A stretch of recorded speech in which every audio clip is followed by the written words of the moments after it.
স্পিকারের বিরুদ্ধে অনাস্থায় সই করতে বা অনাস্থা প্রস্তাবে সই করতে তৃণমূলের কোনো অসুবিধা নেই বা আপত্তি নেই। সেই অনাস্থা প্রস্তাবে তৃণমূলের প্রত্যেকটা এমপি, বিশেষ করে লোকসভার যে 28 জন এমপি আছে, সবাই সই করবে। কিন্তু আমাদের বক্তব্য যে আগে অনাস্থা প্রস্তাব আনার আগে একটা চিঠি যৌথভাবে প্রত্যেকটা রাজনৈতিক দল যারা ইন্ডিয়া অ্যালায়েন্সের শরিক, তারা সবাই মিলে সই করে স্বাক্ষর করে একটা চিঠি লোকসভার স্পিকার বা অধ্যক্ষের কাছে জমা করুক। যে 4টে পয়েন্টের বেসিসে আর্গুমেন্ট করা হচ্ছে, ওই 4টে পয়েন্টের বেসিসে, যেমন কংগ্রেসের 8 জন এমপিকে সাসপেন্ড করা হয়েছে, তাদের সাসপেনশন রিকনসিডার করার জন্য বা তাদের সাসপেনশন রিভোক করার জন্য, রিকনসিডার করার জন্য একটা অ্যাপিল স্পিকারের কাছে করা যেতে পারে। স্পিকারকে 2 দিন 3 দিনের একটা সময় দেওয়া যেতে পারে।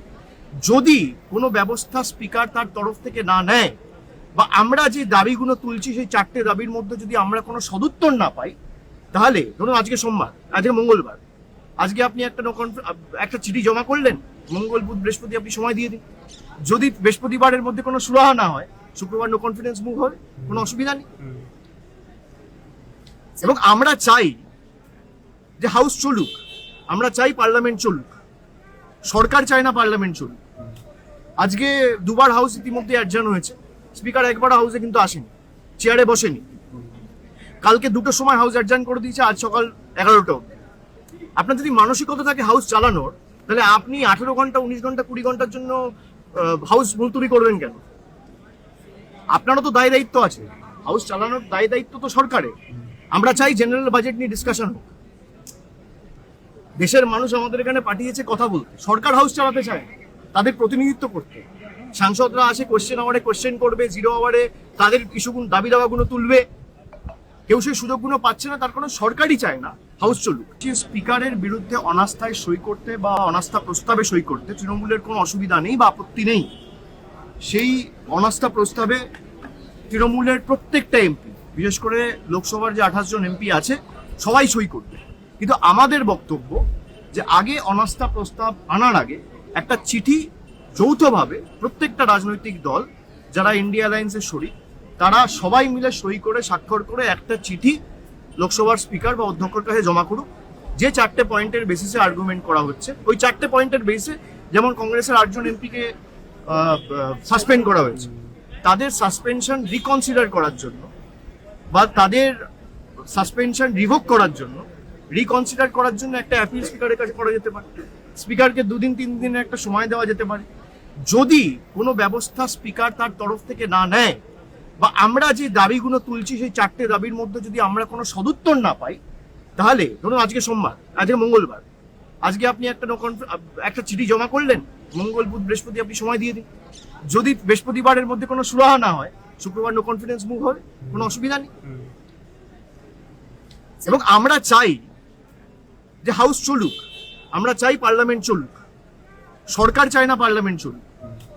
আজকে দুবার হাউস ইতিমধ্যে অ্যাডজার্ন হয়েছে, স্পিকার একবার হাউসে কিন্তু আসেনি, চেয়ারে বসেনি। কালকে 2টোর সময় হাউস অ্যাডজার্ন করে দিয়েছে, আজ সকাল 11টা অবধি। আপনার যদি মানসিকতা থাকে হাউস চালানোর, তাহলে আপনি 18 ঘন্টা 19 ঘন্টা 20 ঘন্টার জন্য হাউস মুলতবি করবেন কেন? আপনারও তো দায় দায়িত্ব আছে, হাউস চালানোর দায় দায়িত্ব তো সরকারের। আমরা চাই জেনারেল বাজেট নিয়ে ডিসকাশন হোক। দেশের মানুষ আমাদের এখানে পাঠিয়েছে কথা বলতে, সরকার হাউস চালাতে চায়, তাদের প্রতিনিধিত্ব করতে। সাংসদরা আসে কোয়েশ্চেন আওয়ারে কোয়েশ্চেন করবে, 0 আওয়ারে তাদের ইস্যুগুলো, দাবি দাওয়াগুলো তুলবে। কেউ সেই সুযোগগুলো পাচ্ছে না, তার কোনো সরকারই চায় না হাউস চলুক। অভিষেক বন্দ্যোপাধ্যায় তিনি যে দলের উত্তরাধিকারী, যারা বিধানসভায় এই মুহূর্তে ক্ষমতায় আছেন, পশ্চিমবঙ্গ বিধানসভায় কতবার শুভেন্দু অধিকারী বিরোধী দলনেতাকে সাসপেন্ড করা হয়েছে। যে রাজ্যে বিরোধী দলনেতাকে একটা মিটিং করবার জন্য 104 বার হাইকোর্টের দরজায় যেতে হয়, যে রাজ্যে বিরোধী দলনেতাকে গাড়িতে বন্ধ করে সেই গাড়ির উপরে পেট্রোল ঢেলে দেওয়া, যে রাজ্যে কেন্দ্রীয় মন্ত্রী রাজ্য থেকে নির্বাচিত সুকান্ত মজুমদারের মিটিং করতে গেলে তাকে আদালতের অনুমতি নিতে হয়, যে রাজ্যে বিজেপির সভা সমিতি কার্যত একটু বড় মাপের হলে নিষিদ্ধ করে দেওয়া হয়, যেখানে স্বরাষ্ট্রমন্ত্রী অমিত শাহের মিটিং করবার জন্য হাইকোর্টের দরজায় যেতে হয়, তাদের কি কোনো নৈতিক কিংবা রাজনৈতিক অধিকার আছে এ ধরনের বক্তব্য রাখা? না, যখনই আলোকে বলতে যাচ্ছে তখন এটা তো গভর্নমেন্টের অভিষেক বন্দ্যোপাধ্যায় তিনি যে দলের উত্তরাধিকারী যারা বিধানসভায় এই মুহূর্তে ক্ষমতায় আছেন পশ্চিমবঙ্গ বিধানসভায় কতবার শুভেন্দু অধিকারী বিরোধী দলনেতাকে সাসপেন্ড করা হয়েছে।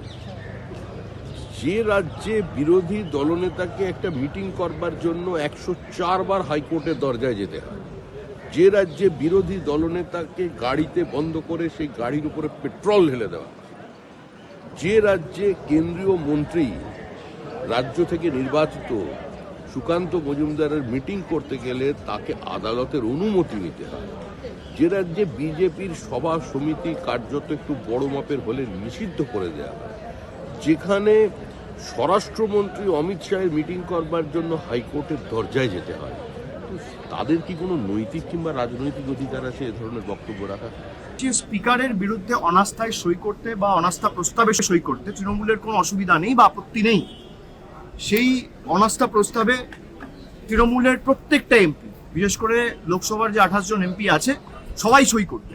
কিন্তু আমাদের বক্তব্য যে আগে অনাস্থা প্রস্তাব আনার আগে একটা চিঠি যৌথভাবে প্রত্যেকটা রাজনৈতিক দল যারা ইন্ডিয়া অ্যালায়েন্সের শরিক তারা সবাই মিলে সই করে স্বাক্ষর করে একটা চিঠি লোকসভার স্পিকার বা অধ্যক্ষের কাছে জমা করুক, যে 4টে পয়েন্টের বেসিসে আর্গুমেন্ট করা হচ্ছে। ওই 4টে পয়েন্টের বেসিসে যেমন কংগ্রেসের 8 জন এমপিকে সাসপেন্ড করা হয়েছে, তাদের সাসপেনশন রিকনসিডার করার জন্য বা তাদের সাসপেনশন রিভোক করার জন্য রিকনসিডার করার জন্য একটা অ্যাপিল স্পিকারের কাছে করা যেতে পারে। স্পিকারকে 2 দিন 3 দিনের একটা সময় দেওয়া যেতে পারে। যদি কোনো ব্যবস্থা স্পিকার তার তরফ থেকে না নেয় বা আমরা যে দাবিগুলো তুলছি সেই 4টে দাবির মধ্যে যদি আমরা কোনো সদুত্তর না পাই, তাহলে ধরুন আজকে সোমবার, আজকে মঙ্গলবার, আজকে আপনি একটা চিঠি জমা করলেন, মঙ্গল বুধ বৃহস্পতি আপনি সময় দিয়ে দিন। যদি বৃহস্পতিবারের মধ্যে কোনো সুরাহা না হয়, শুক্রবার নো কনফিডেন্স মুভ হবে, কোনো অসুবিধা নেই। এবং আমরা চাই যে হাউস চলুক, আমরা চাই পার্লামেন্ট চলুক, সরকার চায় না পার্লামেন্ট চলুক। আজকে 2বার হাউস ইতিমধ্যে অ্যাডজার্ন হয়েছে, স্পিকার একবার হাউসে কিন্তু আসেনি, চেয়ারে বসেনি। কালকে 2টোর সময় হাউস অ্যাডজার্ন করে দিয়েছে, আজ সকাল 11টা অবধি।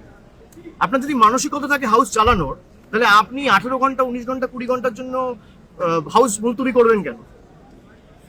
আপনারও তো দায় দায়িত্ব আছে, হাউস চালানোর দায় দায়িত্ব তো সরকারের। আমরা চাই জেনারেল বাজেট নিয়ে ডিসকাশন হোক। দেশের মানুষ আমাদের এখানে পাঠিয়েছে কথা বলতে, সরকার হাউস চালাতে চায়, তাদের প্রতিনিধিত্ব করতে। সাংসদরা আসে কোশ্চেন আওয়ারে কোশ্চেন করবে, 0 আওয়ারে তাদের ইস্যুগুলো দাবি দাওয়াগুলো তুলবে। কেউ সেই সুযোগগুলো পাচ্ছে না, তার কোনো সরকারই চায় না হাউস চলুক। স্পিকারের বিরুদ্ধে অনাস্থায় সই করতে বা অনাস্থা প্রস্তাবে সই করতে তৃণমূলের কোনো অসুবিধা নেই বা আপত্তি নেই। সেই অনাস্থা প্রস্তাবে তৃণমূলের প্রত্যেকটা এমপি, বিশেষ করে লোকসভার যে 28 জন এমপি আছে, সবাই সই করবে। কিন্তু আমাদের বক্তব্য যে আগে অনাস্থা প্রস্তাব আনার আগে একটা চিঠি যৌথভাবে প্রত্যেকটা রাজনৈতিক দল যারা ইন্ডিয়া অ্যালায়েন্সের শরিক তারা সবাই মিলে সই করে স্বাক্ষর করে একটা চিঠি লোকসভার স্পিকার বা অধ্যক্ষের কাছে জমা করুক, যে 4টে পয়েন্টের বেসিসে আর্গুমেন্ট করা হচ্ছে। ওই 4টে পয়েন্টের বেসিসে